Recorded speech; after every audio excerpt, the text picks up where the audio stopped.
ಸಮಸ್ತ ನಾಡಿನ ಜನತೆಗೆ ಸಂವಿಧಾನ ಸಮರ್ಪಣೆ ದಿನ ಶುಭಾಶಯಗಳನ್ನು ಕೋರ್ತೇನೆ. ಇವತ್ತಿಗೆ ನಮ್ಮ ಸಂವಿಧಾನ ರಚನೆಯಾಗಿ 75 ವರ್ಷಗಳು ಆಗಿದೆ. 1949ರಲ್ಲಿ ನವೆಂಬರ್ 26ರಂದು ಡಾಕ್ಟರ್ BR ಅಂಬೇಡ್ಕರ್ ಅವರು ಸಂವಿಧಾನವನ್ನು ರಚನೆ ಮಾಡ್ತಾರೆ.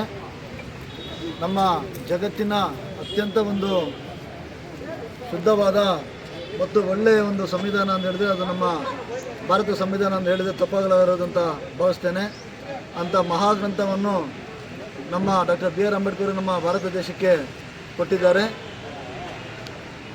ಅಂದಿನಿಂದ ಎಲ್ಲ ಒಂದು ಜಾತಿ ಜನತೆಗಿರ್ಬೋದು, ಎಲ್ಲ ಧರ್ಮಗಳಿಗಿರ್ಬೋದು, ಎಲ್ಲ ಜನತೆ ಕೂಡ ಎಲ್ಲರೂ ಒಟ್ಟಾರೆ ಹೋಗಬೇಕು, ಎಲ್ಲರೂ ಒಂದು ಒಗ್ಗೂಡ್ಕೊಂಡು ಹೋಗ್ಬೇಕಂತ ಈ ಒಂದು ಸಂವಿಧಾನವನ್ನು ನಮ್ಮ ಡಾಕ್ಟರ್ BR ಅಂಬೇಡ್ಕರ್ ಅವರು ನಮಗೆ ಕೊಟ್ಟಿದ್ದಾರೆ. ಇಲ್ಲಿ ಎಲ್ಲರೂ ಕೂಡ ಪ್ರತಿಯೊಬ್ಬರು ಕೂಡ ಸಮಾನರೇ, ಎಲ್ಲರೂ ಒಂದೇ, ಯಾರು ಮೇಲು ಕೀಳು ಇಲ್ಲ ಅನ್ನೋ ಒಂದು ಇದನ್ನು ಆ ಒಂದು ಪುಸ್ತಕದಲ್ಲಿ ನಾವು ನೋಡಬಹುದು.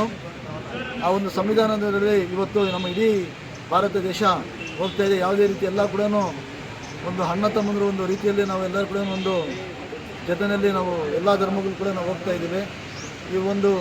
ಇಂಥ ಒಂದು ನಮ್ಮ ಡಾಕ್ಟರ್ BR ಅಂಬೇಡ್ಕರ್ ನಮಗೆ ಇಂಥ ಒಂದು ಗ್ರಂಥವನ್ನು ಕೊಟ್ಟಿರೋದು ನಮ್ಮೆಲ್ಲರ ಒಂದು ಅದೃಷ್ಟ ಅಂತ ಈ ಒಂದು ಸಂದರ್ಭದಲ್ಲಿ ನಾನು ಭಾವಿಸ್ತೇನೆ. ಅವ್ರ ಬಾಲ್ಯದಿಂದ ಅನೇಕ ಒಂದು ಕಷ್ಟಗಳು, ನೋವುಗಳು, ಅನೇಕ ಅವಮಾನಗಳು ಎಲ್ಲ ನೋಡ್ಕೊಂಡು ಬಂದರೆ ಕೂಡ ಇವತ್ತು ಅವ್ರು ಕೊಟ್ಟಿರೋ ಒಂದು ಸಂವಿಧಾನದ ಅಡಿಯಲ್ಲಿ ಪ್ರತಿಯೊಂದು ನಮ್ಮ ಭಾರತ ದೇಶ ಪ್ರತಿಯೊಬ್ಬರು ಕೂಡ ಇವತ್ತು ನಾವು ಆ ಒಂದು ಅಡಿಯಲ್ಲಿ ನಾವು ಜೀವಿಸ್ತಾ ಇದ್ದೇವೆ. ಆ ಒಂದು ಇದರಿಂದ ಅದೇ ರೀತಿ ನಮ್ಮ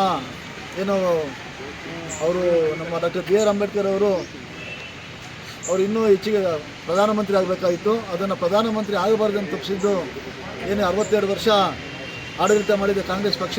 ಅವ್ರನ್ನ ಚುನಾವಣೆಯಲ್ಲಿ ನಿಂತಾಗ ಆಗಿನ ಪ್ರಧಾನಿ ಮಂತ್ರಿ ಆದಂಥ ನೆಹರು ಅವರು ಅವರೇ ಖುದ್ದಾಗಿ ಪ್ರಚಾರಕ್ಕೆ ಹೋಗಿ ನಮ್ಮ ಡಾಕ್ಟರ್ BR ಅಂಬೇಡ್ಕರನ್ನು ಸೋರಿಸಿ ಅವ್ರನ್ನ ಪ್ರಧಾನಿ ಆಗಬಾರ್ದು ಅನ್ನೋ ಒಂದು ಇದನ್ನು ಮಾಡಿದರು. ಅವರೇ ಡಾಕ್ಟರ್ BR ಅಂಬೇಡ್ಕರ್ ಅವರು ಹೇಳಿದರು, ಕಾಂಗ್ರೆಸ್ಸು ಒಂದು ಸುಡುವ ಮನೆ ಇದ್ದಂಗೆ, ದಯವಿಟ್ಟು ಆ ಒಂದು ಇದರಲ್ಲಿ ಯಾರು ಹೋಗಬೇಡಿ, ಅದರಲ್ಲಿ ಹೋದರೆ ಎಲ್ಲ ಸುಟ್ಟಿ ನೀವು ಭಸ್ಮ ಆಗ್ತೀರಾ ಅಂತ ನಮ್ಮ ಡಾಕ್ಟರ್ BR ಅಂಬೇಡ್ಕರ್ ಆದಾಗಲೇ ಅವರಿಗೆ ತುಂಬ ಅವಮಾನಗಳು ಮಾಡಿದಂಥ ಪಕ್ಷ ಯಾವುದೋ ನಡೆದದು ಕಾಂಗ್ರೆಸ್ ಪಕ್ಷ ಅಂತ ಹೇಳ್ಬೋದು. ತದನಂತರ ಅವರು ಸತ್ತಾಗ ಅವರಿಗೆ ಒಂದು 6 ಅಡಿ 3 ಅಡಿ ಕೂಡ ಜಾಗ ಕೂಡ ಈ ಕಾಂಗ್ರೆಸ್ ಪಕ್ಷ ಕೊಟ್ಟಿಲ್ಲ. ಅದೇ ಬೇರೆ ಗಾಂಧಿ ಇವರಿಗೆ ನೆಹರು ಗಾಂಧಿ ಇರ್ಬೋದು, ರಾಜೀವ್ ಗಾಂಧಿ ಇರ್ಬೋದು, ಇಂದಿರಾ ಗಾಂಧಿ ಇರ್ಬೋದು, ಅವ್ರಿಗೆಲ್ಲ 50-50 ಎಕರೆ 100 ಎಕರೆ ಆ ಥರ ಜಮೀನು ಕೊಟ್ಟಿದ್ದಾರೆ. ಅವರು ನಮಗೆ ಸಂವಿಧಾನ ಕೊಟ್ಟಂಥ ಒಂದು ಮಹಾನ್ ಒಂದು ವ್ಯಕ್ತಿಗೆ ಒಂದು 6 ಅಡಿ 3 ಅಡಿ ಅವ್ರಿಗೆ ಒಂದು ಸ್ವಂತ ಒಂದು ಜಾಗ ಕೂಡ ಕೊಡ್ದಿರೋ ಅಂಥ ಪಕ್ಷ ಯಾವುದಪ್ಪ ಅಂತ ಹೇಳಿದ್ರೆ ಅದು ಕಾಂಗ್ರೆಸ್ ಪಕ್ಷ. ಅದಾದಮೇಲೆ ನಮ್ಮ ನರೇಂದ್ರ ಮೋದಿಜಿಯವರು 2010ರಲ್ಲಿ ಗುಜರಾತಿನ CM ಆದಾಗ ಇದಕ್ಕಿಂತ ಮುಂಚೆ ಈ ಕಾಂಗ್ರೆಸ್ ಪಕ್ಷದವರು ಸಂವಿಧಾನ ಸಮರ್ಪಣಾ ದಿನವನ್ನು ಕಾನೂನಿನ ದಿನ ಅಂತ ಆಚರಣೆ ಮಾಡ್ತಾಯಿದ್ರು. ನಮ್ಮ ನರೇಂದ್ರ ಮೋದಿಜಿಯವರು ಆ ದಿನ ಆವಾಗ ಗುಜರಾತ್ CM ಆಗಿದ್ದಾಗ 2010ರಲ್ಲಿ ನಮ್ಮ ಡಾಕ್ಟರ್ BR ಅಂಬೇಡ್ಕರ್ ಅವರ ಒಂದು ಗ್ರಂಥವನ್ನು ಹಾಗೂ ಅವರ ಫೋಟೋವನ್ನು ಆನೆಗಳ ಮುಖಾಂತರ ಹಾಗೂ ಸಾವಿರಾರು ನಮ್ಮ ಮಹಿಳೆಯರ ಒಂದು ಕಳಶವನ್ನು ಮಾಡಿ ಅದನ್ನು ಸಂವಿಧಾನ ಸಮರ್ಪಣೆ ದಿನ ಅಂತ ಅವತ್ತು ಗುಜರಾತ್ನಲ್ಲಿ ಅವರು ಘೋಷಣೆ ಮಾಡ್ತಾರೆ.